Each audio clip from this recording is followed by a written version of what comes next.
शरीर छोड़ने के बाद आत्मा कहाँ पहुँच जाती है, जानिए रहस्य। नमस्कार दोस्तों, आप सभी का फिर से एक बार हार्दिक स्वागत है। वेद, स्मृति और पुराणों अनुसार आत्मा की गति और उसके किसी लोक में पहुंचना का वर्णन अलग अलग मिलता है। हम यहाँ पौराणिक मत को जानेंगे, लेकिन पहले संक्षिप्त में वैदिक मत भी जान लें, जो कि गति के संदर्भ में है। वैदिक ग्रंथ के अनुसार आत्मा 5 तरह के कोश में रहती है: अन्नमय, प्राणमय, मनोमय, विज्ञानमय और आनंदमय। इन्हीं कोशों में रहकर आत्मा जब शरीर छोड़ती है तो मुख्य तौर पर उसकी 3 तरह की गतियां होती हैं: 1 ऊर्ध्व गति, 2 स्थिर गति और 3 अधोगति। इसे ही गति और गति में विभाजित किया गया है। 1 ऊर्ध्व गति, इस गति के अंतर्गत व्यक्ति ऊपर के लोक की यात्रा करता है। ऐसा वही व्यक्ति कर सकता है जिसने जागृत, स्वप्न और सुषुप्ति में खुद को साक्षी भाव में रखा है या निरंतर भगवान की भक्ति की है। ऐसे व्यक्ति पितृ या देव योनि की सुख भोग कर पुनः धरती पर जन्म लेता है। 2 स्थिर गति, इस गति का अर्थ है व्यक्ति मरने के बाद न ऊपर के लोक गया और न नीचे के लोक में, अर्थात उसे यही तुरंत ही जन्म लेना होगा। ये जन्म उसका मनुष्य योनि का ही होगा। 3 अधोगति, जिस व्यक्ति ने किसी भी प्रकार का पाप करके या नशा करके अपनी चेतना या होश के स्तर को नीचे गिरा लिया है, वह नीचे के लोकों की यात्रा करता है। रेंगने वाले, कीड़े मकोड़े या गहरे जल में रहने वाले जीव जंतु अधोगति का ही परिणाम है। आप जानते हैं पौराणिक मान्यता। पुराणों के अनुसार जब भी कोई मनुष्य मरता है या आत्मा शरीर को त्याग कर यात्रा प्रारंभ करती है, तो इस दौरान उसे 3 प्रकार के मार्ग मिलते हैं। उस आत्मा को किस मार्ग पर चलाया जाएगा ये केवल उसके कर्मों पर निर्भर करता है। ये 3 मार्ग है: अर्ची मार्ग, धूम मार्ग और उत्पत्ति विनाश मार्ग। अर्ची मार्ग ब्रह्मलोक और देवलोक की यात्रा के लिए होता है, वहीं धूम मार्ग पितृलोक की यात्रा पर ले जाता है और उत्पत्ति विनाश मार्ग नरक की यात्रा के लिए है।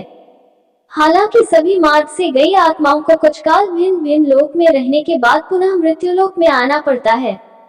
अधिकतर आत्माओं को यही जन्म लेना और यही मरकर पुनः जन्म लेना होता है। यजुर्वेद में कहा गया है कि शरीर छोड़ने के पश्चात जिन्होंने तप ध्यान किया है वे ब्रह्मलोक चले जाते हैं, अर्थात प्रमलीन हो जाते हैं। कुछ सत्कर्म करने वाले भक्तजन स्वर्ग चले जाते हैं, स्वर्ग अर्थात वे देव बन जाते हैं। राक्षसी कर्म करने वाले कुछ प्रेत योनि में अनंत काल तक भटकते रहते हैं और कुछ पुनः धरती पर जन्म ले लेते हैं। जन्म लेने वालों में भी जरूरी नहीं कि वे मनुष्य योनि में ही जन्म लें। इससे पूर्व ये सभी पितृलोक में रहते हैं, वही उनका न्याय होता है। आत्मा 17 दिन तक यात्रा करने के पश्चात 18वें दिन यमपुरी पहुंचती है। गरुड़ पुराण में यमपुरी के इस रास्ते में वैतरणी नदी का उल्लेख मिलता है। वैतरणी नदी विष्ठा और रक्त से भरी हुई है। जिसने गाय को दान किया है वह इस वैतरणी नदी को आसानी से पार कर यमलोक पहुंच जाता है, अन्यथा इस नदी में वे डूबते रहते हैं और यमदूत उन्हें निकालकर धक्का देते रहते हैं। यमपुरी पहुंचने के बाद आत्मा पुष्पोदका नामक एक और नदी के पास पहुंच जाती है, जिसका जल स्वच्छ होता है और जिसमें कमल के फूल खिले रहते हैं। इसी नदी के किनारे छायादार बड़ का एक वृक्ष है, जहां आत्मा थोड़ी देर विश्राम करती है। यहीं पर उसे उसके पुत्रों या परिजनों द्वारा किए गए पिंडदान और तर्पण का भोजन मिलता है, जिससे उसमें पुनः शक्ति का संचार हो जाता है। यमलोक के 4 द्वार है। 4 मुख्य द्वारों में से दक्षिण के द्वार से पापियों का प्रवेश होता है।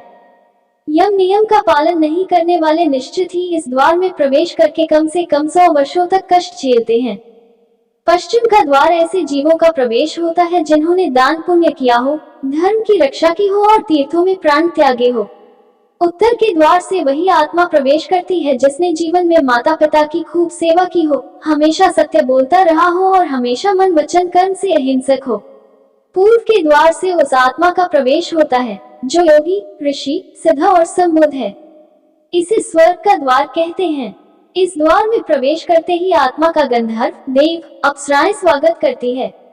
माना जाता है कि जब कोई व्यक्ति मरता है तो सबसे पहले वह गहरी नींद के हालात में ऊपर उठने लगता है। जब आंखें खुलती हैं तो वह स्वयं की स्थिति को समझ नहीं पाता है। कुछ जो होशवान है वे समझ जाते हैं। मरने के 12 दिन के बाद यमलोक के लिए उसकी यात्रा शुरू होती है।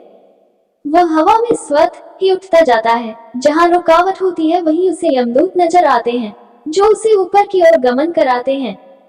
आत्माओं के मरने की दिशा उसके कर्म और मरने की तिथि अनुसार तय होती है। जैसे कृष्ण पक्ष में देह छोड़ दी है तो उस काल में दक्षिण और उसके पास के द्वार खुले होते हैं, लेकिन यदि शुक्ल में देह छोड़ी है तो उत्तर और उसके आसपास के द्वार खुले होते हैं। लेकिन तब कोई नियम काम नहीं करता जबकि व्यक्ति पाप से भरा हो। शुक्ल में मरकर भी वह दक्षिण दिशा में गमन करता है। इसके अलावा उत्तरायण और दक्षिणायन सबसे ज्यादा महत्व होता है। उत्तरायण में मरने वाले 4 द्वारों, 7 तोरणों तथा पुष्पोदका, व्यवस्वती आदि सुरम्य नदियों से पूर्ण अपनी पुरी में पूर्व, पश्चिम तथा उत्तर के द्वार से प्रविष्ट होने वाले पुण्यात्मा को भगवान विष्णु के दर्शन होते हैं, जो शंख, चक्र, गदा, पद्मधारी, चतुर्भुज, नीलाभ रूप में अपने महाप्रसाद में रत्नासन पर दर्शन देते हैं। ऐसी शुभ आत्मा स्वर्ग का अनुभव करती है और उसे शांति व स्थिरता मिलती है। स्वर्ग में रहने के पश्चात वह किसी अच्छी समय में पुनः अच्छी कुल और स्थान में जन्म लेती है। दक्षिणायन में मरने वाले जो लोग पापी और अधर्मी हैं, जिन्होंने जीवन भर शराब, मांस और स्त्रीगमन के अलावा कुछ नहीं किया, जिन्होंने धर्म का अपमान किया और जिन्होंने कभी भी धर्म के लिए पुण्य का कोई कार्य नहीं किया, वे मरने के बाद स्वतः ही दक्षिण दिशा की ओर खींच लिए जाते हैं। ऐसे पापियों को सबसे पहले तप्त लोहाद्वार तथा पोए, शोणित एवं क्रूर पशुओं से पूर्ण वैतरणी नदी पार करना होती है।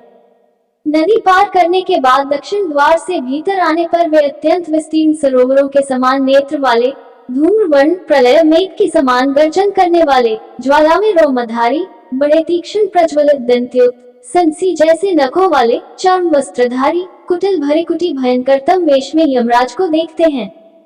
वहाँ घोरतर पशु तथा यमदूत उपस्थित मिलते हैं। यमराज हमसे सदा शुभ कर्म की आशा करते हैं, लेकिन जब कोई ऐसा नहीं कर पाता है तो भयानक दंड द्वारा जीव को शुद्ध करना ही इनके लोक का मुख्य कार्य है। ऐसी आत्माओं को यमराज नरक में भेज देते हैं।